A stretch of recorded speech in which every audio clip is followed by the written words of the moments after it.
Episode 2 diawali dengan mengingat kembali Suster Emma yang melapor ke kantor polisi. Suster Emma mengatakan insiden berdarah tersebut terjadi di Cadenza. Ada darah segar mengalir. Suster Emma melihat ada 2 orang tergeletak di sana. Hisu tidak bisa tidur. Ia teringat pada Jakyong yang memakai gaun oranye miliknya. Ia pun mencoba untuk tidur. Di ruangannya, Seo Hyun sedang duduk seraya melihat ponsel milik kepala pelayan Jo, yang ternyata berisi video dirinya juga. Ia merasa ketakutan. Su Hyuk berada di kamar Yu Yeon. Ternyata mereka bertukar tempat tidur. Ia berbaring dan terbayang pertemuannya dengan Yu Yeon tadi. Saat itu, awalnya Yu Yeon menolak bertukar kamar. Su Hyuk membayangkannya sambil tersenyum saat mereka berjalan berdua tadi. Sementara Yu Yeon tidur di kamar Su Hyuk. Ia heran mengapa Su Hyuk tidak mau tidur di kamar sebagus itu. Pagi pun tiba. Saat Yu Yeon bangun, matanya tertuju pada sebuah bingkai foto yang dibiarkan tergeletak. Ia mengambil dan menegakkan kembali foto yang merupakan foto Su Hyuk kecil bersama ibunya. Pagi itu, Nyonya Yang, Seo Hyun dan Jin Ho sedang menikmati sarapan di meja makan. Nyonya Yang mengeluhkan mengapa Su Hyuk terlambat datang untuk sarapan. Seo Hyun menjawab mungkin karena kelelahan dalam perjalanan pulang kemarin. Yu Yeon kebingungan saat Jin Ho meminta seseorang membangunkan Su Hyuk. Untungnya Nyonya Yang mengatakan tidak usah, karena mungkin Su Hyuk kecapean. Hisu akan keluar. Asistennya memberitahukan bahwa seluruh jadwal kegiatannya esok dimajukan hari ini, karena besok tunangan Su Hyuk akan datang untuk kali pertama. Saat akan pergi, ia berpapasan dengan Jakyong. Ia meminta Jakyong mengirimnya pesan saat putranya pulang, serta juga memberi putranya susu bersuhu 25 derajat dan tidak dipanaskan dengan microwave, sebelum les biola. Ia sempat bercanda pada Jakyong, dan memintanya untuk minum bersama selepas ia pulang kerja. Jakyong pun tersenyum licik. Seo Hyun dan Jin Ho sedang berbincang, Seo Hyun mengatakan bahwa ada yang mengincar mereka. Seo Hyun meminta Jin Ho menghentikan sifat buruknya terkait wanita, alkohol, dan judi. Lalu ia beranjak pergi meninggalkan ponsel dengan layar menampilkan profil Suster Emma.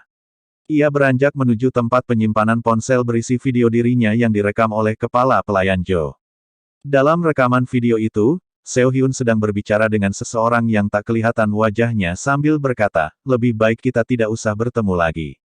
Ia bermaksud segera menemui Suster Emma. Ia bahkan berniat mengundang Suster Emma ke Cadenza malam itu.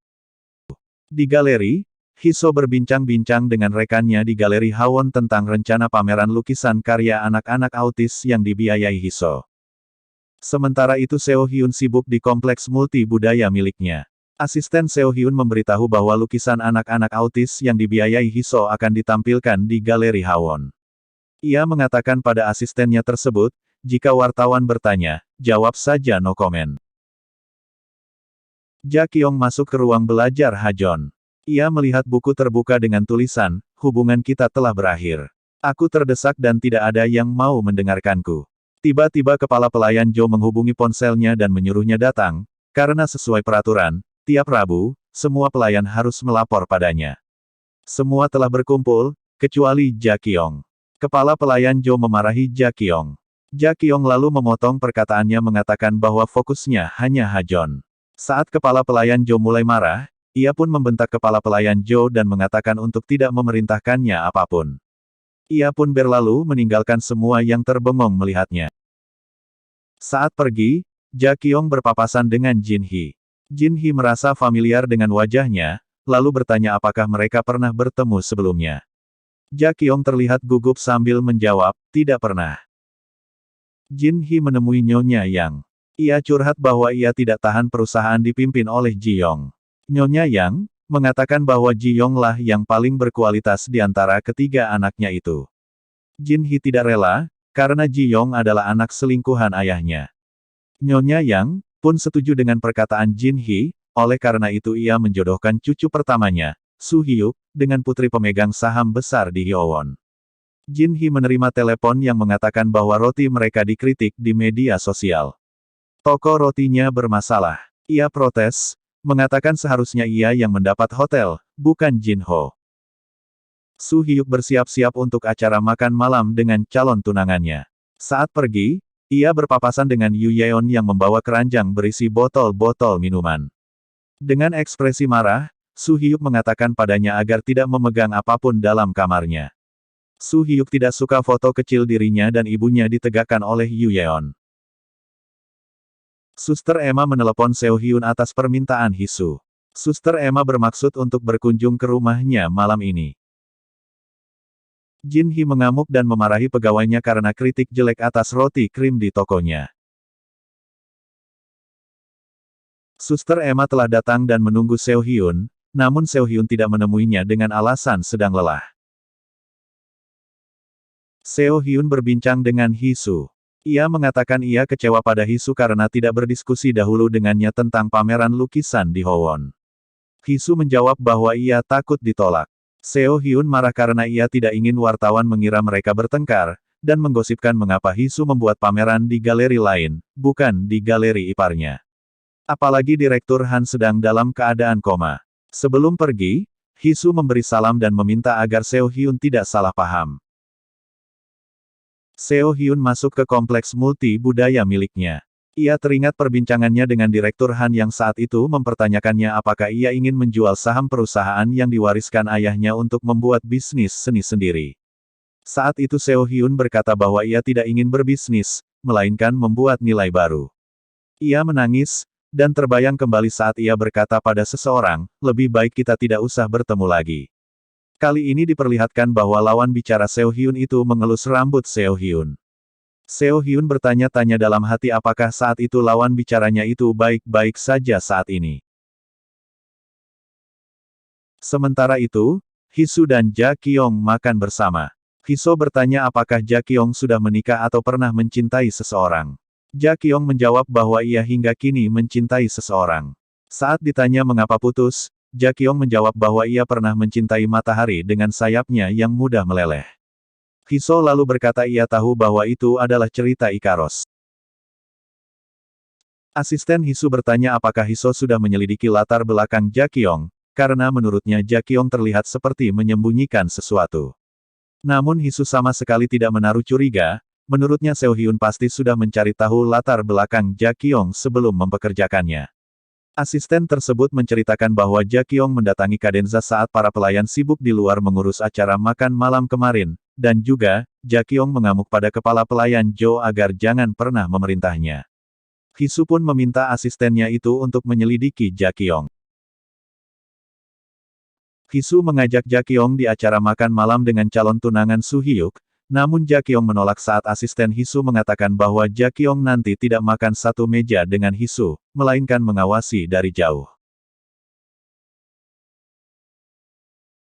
Tunangan Su Hyuk, yang bernama Arim, tiba dan disambut oleh kepala pelayan Jo dan Yu Yeon. Arim membawa hadiah mahal untuk masing-masing anggota keluarga. Ia terlihat sangat menyukai So Hyuk. Sementara Su Hyuk bersikap biasa saja. So Hyuk malah memperhatikan Yu Yeon yang terlihat sedih. Ja Kyung bertanya pada Hajon apakah puisi yang kemarin dilihatnya itu adalah buatan Hajon. Hajon menjawab itu puisi buatannya, namun ia tidak suka Ja Kyung melihatnya. Ja Kyung bertanya mengapa Hajon membuat puisi seperti itu, ia bertanya apakah ada yang merudungnya, entah di sekolah atau di rumah. Hajon menjawab, itu adalah lirik lagu rap yang disukainya. Ja Kyung terlihat lega mendengarnya. Asisten Hisu yang dari tadi mengamati diam-diam dari balik pintu, heran mendengar percakapan mereka. Pada acara makan bersama dengan Arim, So Hyuk terus memperhatikan Yu Yeon yang juga sesekali mencuri pandang pada So Hyuk. Arim tidak menyadari itu. Ia benar-benar sangat menyukai So Hyuk. Ternyata mereka sudah kenal saat masih sama-sama sekolah di Amerika. Mereka bertemu di klub catur Boston. Sementara itu, di rumah, Ja Kyung menemani Hajon makan. Ia terlihat sangat menyayangi Hajon. Asisten Hiso mengirim pesan pada Hiso bahwa sepertinya Ja Kyung menyayangi Hajon sepenuh hati. Berita tentang amukan Jin Hee pada pegawainya beberapa waktu lalu tersebar di media. Jin Hee menelepon semua anggota keluarganya tapi tidak ada yang mengangkat. Ia mengadu pada Nyonya Yang. Nyonya Yang meminta Hisu membantu Jin Hee mengatasi masalah tersebut.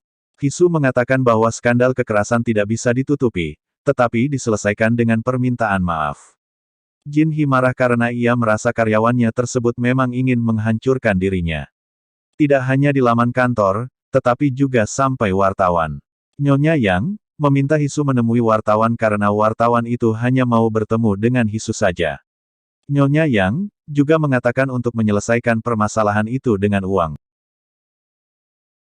Asisten Hisu bertanya, mengapa wartawan itu ingin bertemu dengan Hisu. Hisu menjawab, ia mempelajari sesuatu dari menantu tertua kemarin bahwa ia tak boleh takut dan diam sebelum mencoba sesuatu. Bila menolak, akan dianggap jahat. Dalam wawancara, wartawan berkata, bila ingin menutupinya, berilah sesuatu yang lebih sensasional. Wartawan itu bertanya tentang rumor bahwa Hisu memiliki anak berusia 8 tahun saat usia pernikahannya baru 6 tahun. Hisu membenarkan rumor tersebut. Ia mengatakan bahwa saat anaknya masih berusia 18 bulan, ibu kandung anaknya meninggal. Namun ikatan antara Hisu dan anaknya itu sangat kuat. Hisu menambahkan bahwa jika berita ini terpampang di koran, betapa terlukanya anak itu. Sebelum beranjak pergi, dengan rasa marah, Hisu mempersilakan mereka memberitakan kasus Jin He sesuka mereka dan mengatakan bahwa orang kaya harus belajar tak semena-mena pada pegawai. Jin He meminta Suster Emma menemuinya di Rubato. Suster Emma bertanya bagaimana awal mula ia bertemu dengan Ji Yong. Ternyata mereka bertemu di Inggris. Hisu memenangkan penghargaan di festival film, dia mendapatkan segalanya, namun dirinya lelah dengan pandangan orang. Saat itulah ia bertemu Ji Yong. Saat itu Ji Yong mengaku bahwa ia adalah mahasiswa miskin, dan bekerja paruh waktu di toko buku di London. Hisu setiap hari ke toko buku itu membeli buku yang bahkan tidak pernah dibacanya. Saat itu, Hisu berpikir ia akan menghidupi Ji Yong dan membawanya pulang. Namun setelah menikahinya, ia merasa tidak dianggap sama sekali di sana. Ia berhenti kuliah demi karir akting, namun itu menjadi kelemahannya. Semua yang diraihnya, tidak dianggap di sana. Di sebuah padang yang luas, Ji Yong menunggang kuda. Dari kejauhan, seorang wanita menunggangi kuda menuju ke arahnya. Jin Ho dan suami Jin He bertemu, Jin Ho minum-minum. Jin Ho mengatakan ia mabuk karena ia selalu dibanding-bandingkan dengan Ji Yong, dan orang-orang di kantor menganggapnya rendah. Namun suami Jin He melarang, karena saat mabuk, perangai Jin Ho sangat buruk. Suami Jin He meminta tolong agar ia bisa bercerai dengan Jin He. Jin Ho mengatakan untuk tidak bercerai dengan Jin He. Ia curhat bahwa ia dan Jin He tidak pernah dicintai dengan tulus. Istri pertamanya meninggalkannya begitu saja. Saat baru pulang, Ji Yong berpapasan dengan Ja Kyong. Ja Kyong mengatakan bahwa Hisu kelelahan hingga langsung istirahat. Ha Jon juga sudah siap untuk tidur. Ja Kyong mencoba menggodanya dengan bertanya apakah ada yang bisa dibantunya. Ji Yong menjawab tidak ada yang perlu dibantu, dan ia pun langsung pergi. Jin Ho pulang diantar oleh suami Jin He dalam keadaan mabuk. Ia membentak So Hyun agar tidak meremehkannya. Ia juga memecahkan vas bunga dan barang mahal lainnya. So Hyun hanya bisa terdiam. Ia lalu pergi menemui Suster Emma. Sementara itu, Jin Ho yang tertidur di lantai, digotong oleh para pelayan. Karena kamarnya terlalu jauh, mereka pun mengangkatnya menuju kamar tamu terdekat. Setelah itu mereka membereskan pecahan kaca sambil bergosip. Salah satu pelayan bertanya, apakah benar ibu kandung Ha Jon meninggal karena kecelakaan? Pelayan lain menjawab bahwa ibu kandung Ha Jon meninggal karena kecelakaan mobil. Mereka kasihan pada Ha Jon, namun seorang pelayan lain mengatakan bahwa Su Hyuk-lah yang lebih kasihan, karena ibunya masih hidup tetapi tidak bisa bertemu. Yu Yeon yang mendengarnya, teringat saat Su Hyuk marah ketika ia menegakkan foto Su Hyuk kecil dan ibunya. Sementara itu, Seo Hyun yang berkonsultasi dengan Suster Emma, saat itu melepaskan topeng terberat yang ia kenakan. Ternyata ia mempunyai hubungan terlarang dengan seorang perempuan.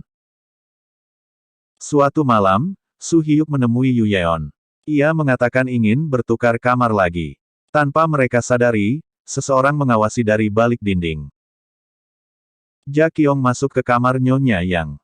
Nyonya Yang terlihat shock. Saat Hisu keluar dari kamar Hajon, ia melihat Jakyong yang sudah berdiri tepat di depannya. Jakyong mengatakan bahwa ia ingin melihat apakah Hajon sudah tidur atau belum.